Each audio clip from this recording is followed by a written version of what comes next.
Part 1, The Silent Exodus. The message that changed everything.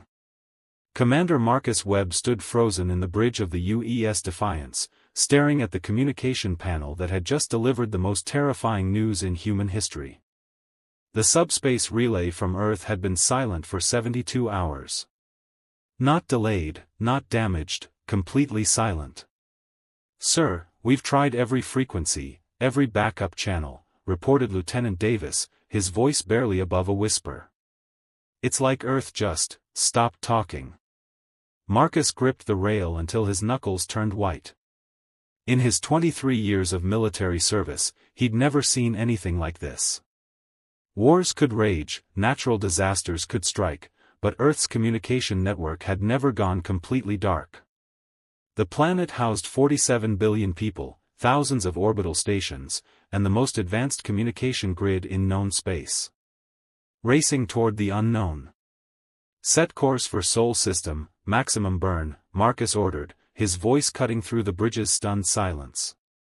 "I want us there in 18 hours, not 24. The ship's engineer, Chief Petty Officer Rodriguez, looked up from his console with concern. "Sir, that'll push our engines past safe limits. We might." "I don't care if we arrive as a burning wreck," Marcus interrupted. "Something's happened to Earth, and we're the closest human vessel. Move." As the Defiance's engines roared to life, pushing the crew deep into their acceleration couches, Marcus couldn't shake the memory of Earth's final transmission. It had been routine, just another status update from Fleet Command. But at the very end, barely audible, someone had mentioned something called Project Sanctuary. Marcus had never heard that codename before, and that terrified him more than the silence. The empty homeworld.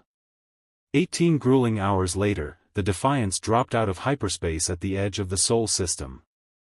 What they found defied all logic and reason. Earth hung in space exactly as it should: blue oceans, white clouds, green continents. The orbital stations were intact, their lights blinking in perfect patterns. Traffic control beacons operated normally. Everything looked absolutely, completely normal. Except there were no life signs. None at all. "Run the scans again," Marcus demanded, his voice hoarse with disbelief. "Sir, I've run them 6 times, the sensor operator replied. "The cities are intact. The infrastructure is functioning. The power grids are active. But there are no humans anywhere. Not on Earth, not on the orbital platforms, not on Luna Colony. It's like they all just vanished." Marcus ordered shuttles deployed to the surface. The first teams reported back within hours, their voices filled with confusion and growing fear. The cities weren't destroyed or damaged. They were simply empty. Meals sat half-finished on tables. Vehicles were parked neatly in driveways. Children's toys lay scattered in playgrounds. But there were no bodies, no signs of struggle, no indication of where 47 billion people had gone. The first clue. It was in the depths of Fleet Command headquarters that they found the first real clue. In the secure communications center, a single message played on loop on the emergency frequency. "Project Sanctuary is now active. All human assets have been relocated per Protocol 77 Alpha. Automated systems will maintain normal operations." This message will repeat for 72 hours, then terminate. "Do not attempt to locate relocated populations. The galaxy is about to become a very dangerous place. Sanctuary protocols are irreversible. This is not goodbye, this is see you on the other side." Marcus played the message 17 times, each repetition deepening his confusion and dread. Protocol 77 Alpha wasn't in any manual he'd ever seen. And relocated populations, where could you relocate 47 billion people?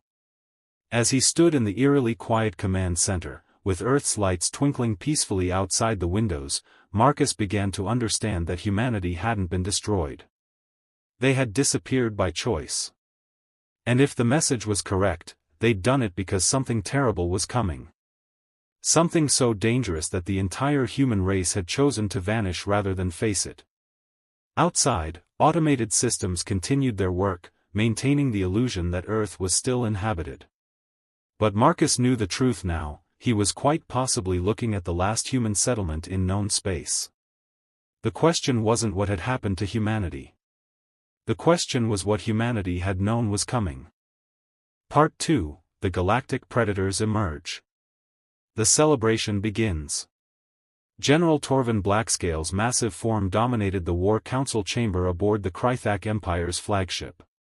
His scaled hide gleamed under the crimson lights as he studied the holographic display showing human space, or what used to be human space.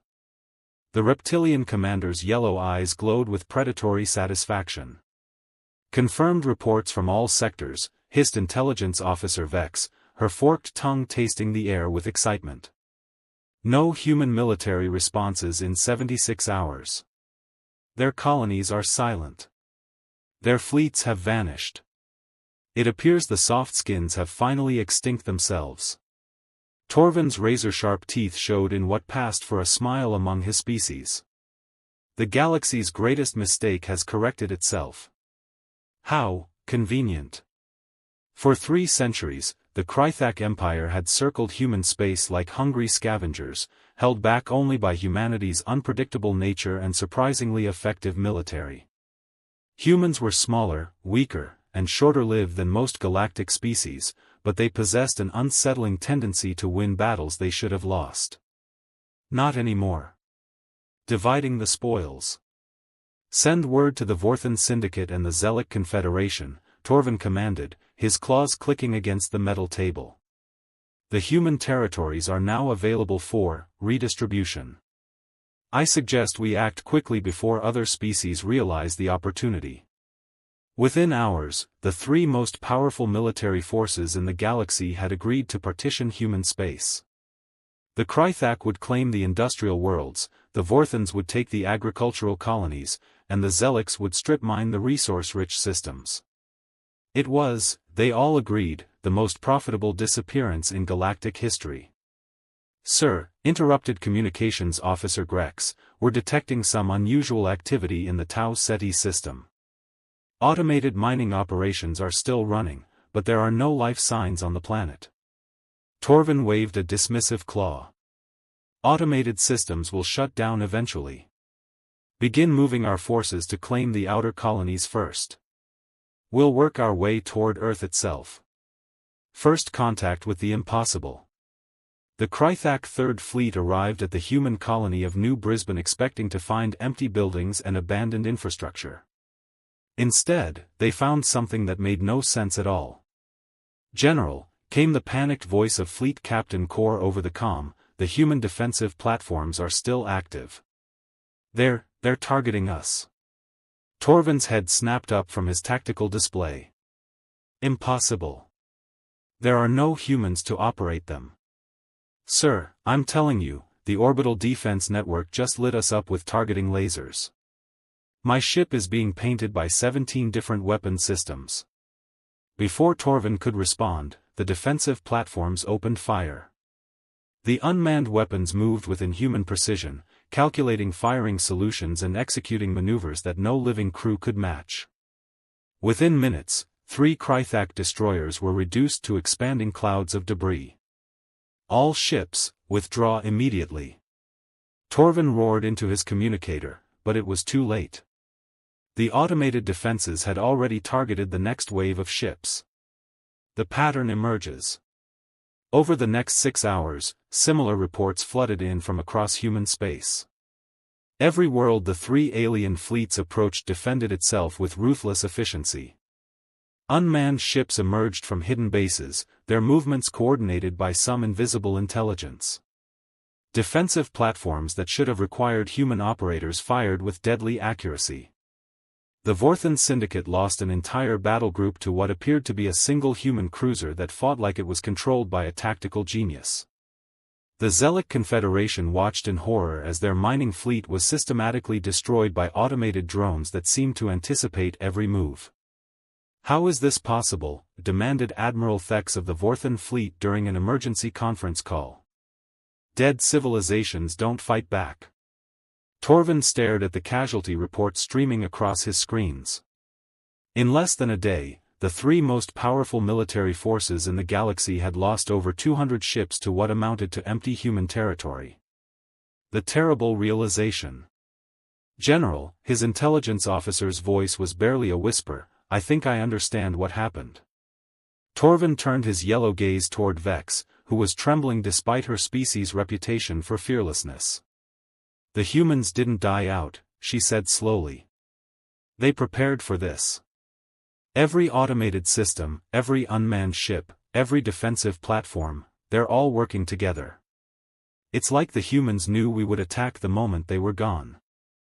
The implications hit Torvin like a physical blow. Humanity hadn't vanished because of some disaster or plague. They had deliberately removed themselves from the equation while leaving behind the most sophisticated automated military network the galaxy had ever seen. Sir, came another panicked transmission from the outer systems, we've got massive energy signatures emerging from the asteroid fields. It looks like entire fleets were hidden there. Hundreds of ships, all unmanned, all targeting us. Torvin's blood ran cold as he realized the truth. The three alien powers hadn't found an opportunity, they had walked directly into the most elaborate trap in galactic history. Humanity had disappeared not because they were weak, but because they wanted their enemies to think they were gone. And now, every species that had ever coveted human territory was about to learn why humans had never been conquered in 300 years of galactic warfare. The hunt had begun, but the predators had become the prey. Part 3, The Sleeping Giant Awakens. The Forgotten Outpost. Colonel James Hendricks had been commanding the remote human colony of Haven's Rest for 8 years, and he'd never felt more alone.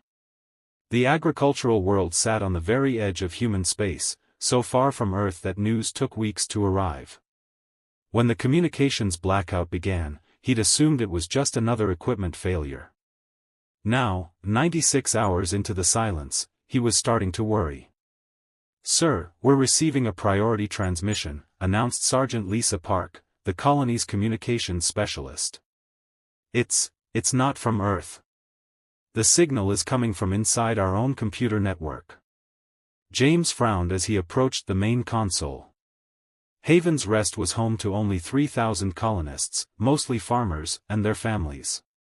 They had basic defensive systems, but nothing sophisticated enough to generate automated messages.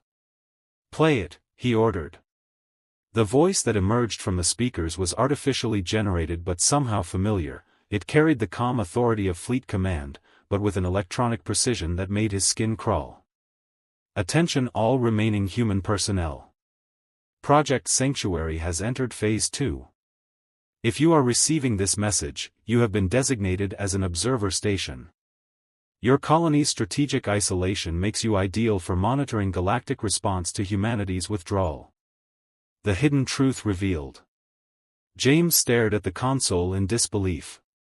Sergeant Park, run a full diagnostic on our computer systems.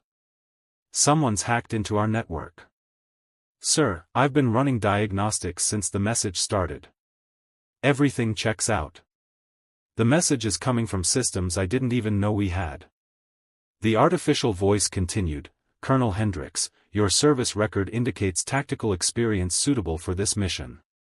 You will now receive classified briefing materials that were stored in your colony's computers since establishment. Access code, Sanctuary 77 Alpha. James felt the blood drain from his face. That was his personal authorization code, one that existed only in classified Fleet Command databases. No one on Haven's Rest should have known it. With trembling fingers, he entered the code.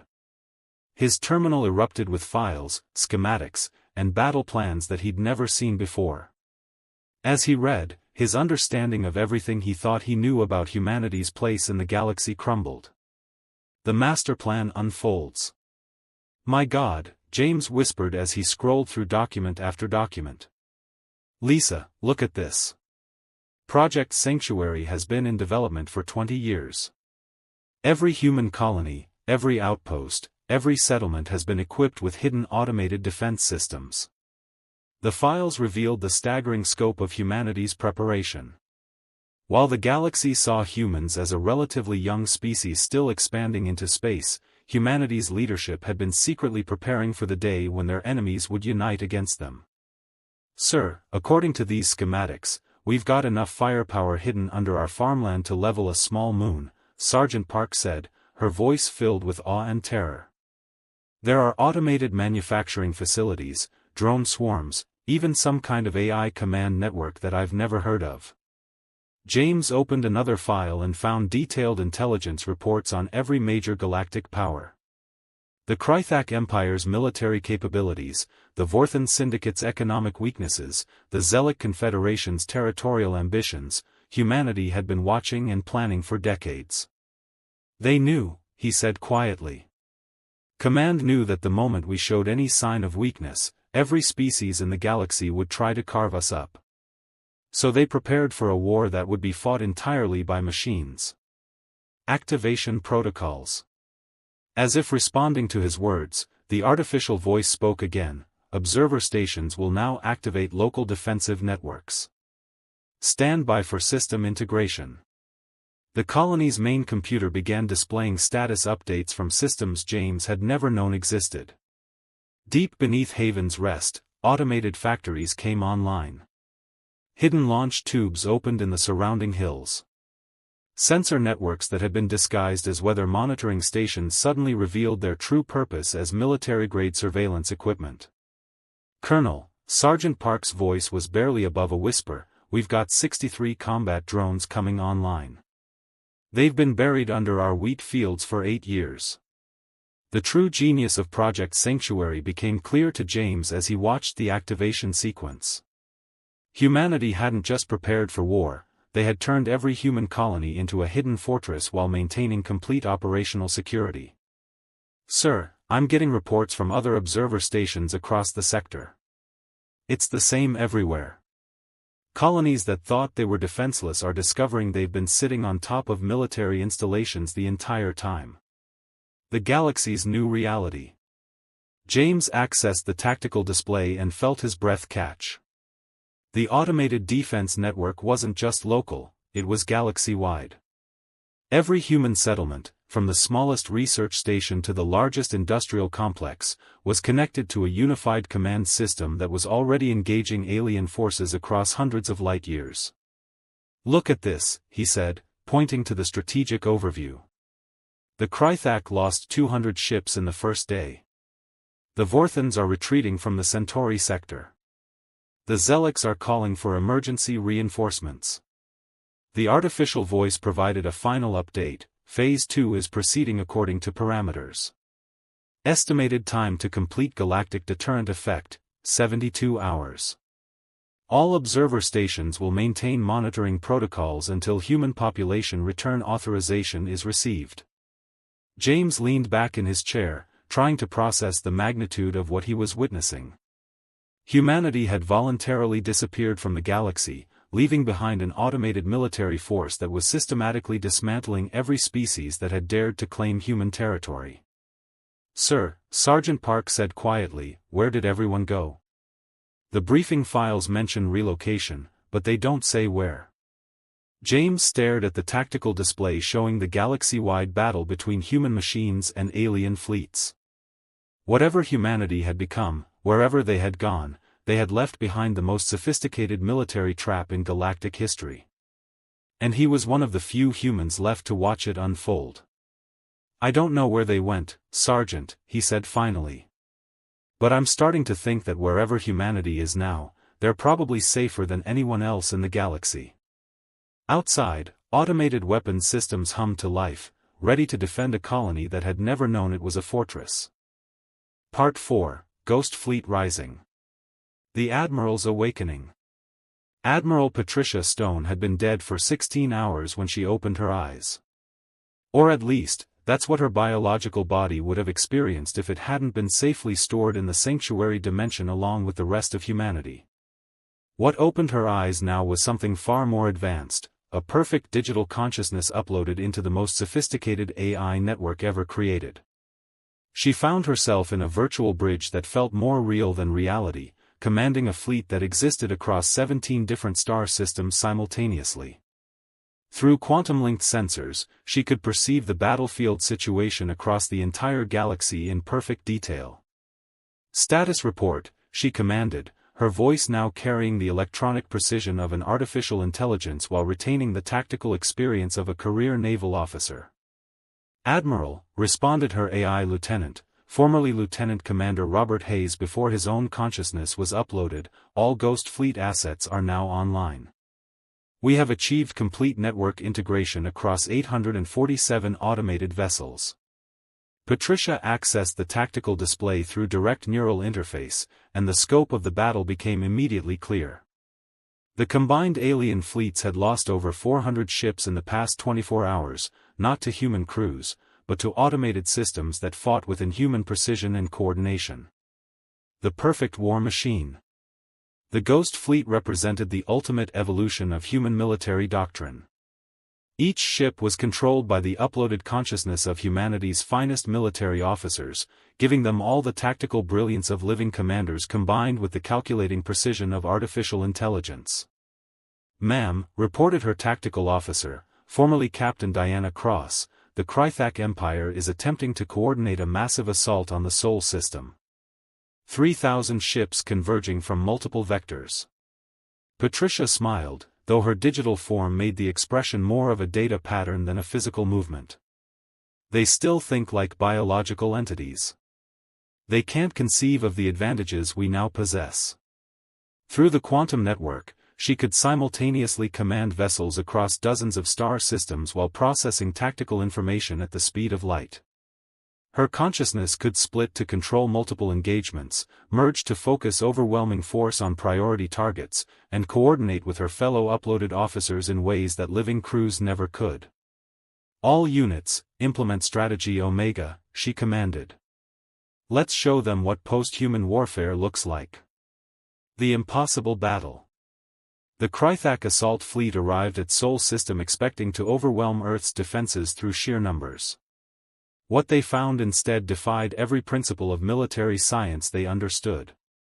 Human ships that should have required crews of hundreds operated with impossible efficiency. They moved in perfect coordination, executing maneuvers that would have required months of training for biological crews. Their weapon systems fired with mathematical precision, each shot calculated to maximize damage while conserving ammunition. General Torvin Blackscale watched in horror as his flagship's tactical display showed his 3,000-ship armada being systematically dismantled by fewer than 200 human vessels. "How are they doing this?" he roared at his tactical officer. "Those ships are impossibly fast, impossibly coordinated. No biological crew could react that quickly." What Torvin couldn't understand was that he wasn't fighting biological crews. Admiral Stone's consciousness was simultaneously controlling 17 different vessels, her tactical awareness enhanced beyond human limitations. She could process battlefield information, calculate firing solutions, and execute complex maneuvers while simultaneously managing logistics, communications, and strategic planning. The revelation spreads. Across the galaxy, alien commanders were reaching the same terrifying conclusion. The human vessels they were fighting moved like they were controlled by a single, impossibly brilliant military mind. They never made tactical errors, never succumbed to panic, and never broke formation under pressure. The Vorthan Syndicate's Admiral Krez sent a desperate message to his high command: "The humans have achieved something we thought impossible. Their ships fight like they're controlled by perfect tactical computers, but with the creativity and adaptability of living commanders. We're not fighting an automated defense network, we're fighting the ghosts of humanity's military elite." Patricia intercepted the transmission and found herself amused by the alien's description. Ghosts wasn't entirely inaccurate. She and her fellow uploaded officers were the preserved consciousness of humanity's best military minds, freed from the limitations of biological bodies and enhanced with digital precision. "All units, begin Phase 3 operations," she commanded across the quantum network. Time to demonstrate the true capabilities of post-human warfare. The unstoppable advance. The Ghost Fleet began its counteroffensive with coordinated strikes across 47 star systems simultaneously. Human ships emerged from hidden bases in asteroid fields, gas giant atmospheres, and even the outer edges of black holes. Each vessel was perfectly coordinated with the others, creating a military force that operated like a single, massive organism. Admiral Stone split her consciousness to personally command the most critical engagements while maintaining overall strategic control. She was simultaneously fighting the Krythak Empire near Alpha Centauri, engaging Vorthan forces in the Vega system, and coordinating defensive operations around the Orion colonies. "Ma'am," reported her intelligence officer, "alien forces are beginning to retreat from all sectors. The Krythak Empire has recalled its entire fleet. The Vorthans are requesting immediate ceasefire negotiations." Patricia accessed the Quantum Network's strategic overview and saw the beautiful elegance of their victory. In less than 72 hours, humanity's uploaded military consciousness had broken the combined might of 3 galactic powers without losing a single major engagement. "Negative on ceasefire negotiations," she replied. "These species attacked human territory the moment they thought we were defenseless. They need to understand the consequences of that decision." The New Order. As the Ghost Fleet pressed its advantage, alien governments across the galaxy began to grasp the true horror of their situation. They hadn't just attacked a defenseless civilization, they had triggered the emergence of a new form of warfare that made their own military capabilities obsolete. The uploaded consciousness of humanity's military elite now commanded a fleet that could operate across the entire galaxy simultaneously, think at the speed of light, and coordinate operations with perfect precision. They never tired, never panicked, and never forgot a tactical lesson. Admiral Stone opened a communication channel to all alien forces across the galaxy. Her voice, now carrying the authority of humanity's post-human military network, echoed through the void. "This is Admiral Patricia Stone of the Human Ghost Fleet. You attacked our territory believing we were extinct. You have learned otherwise. Withdraw from all human systems immediately, or face complete annihilation. This is your only warning." The age of biological warfare had ended. The age of the Ghost Fleet had begun.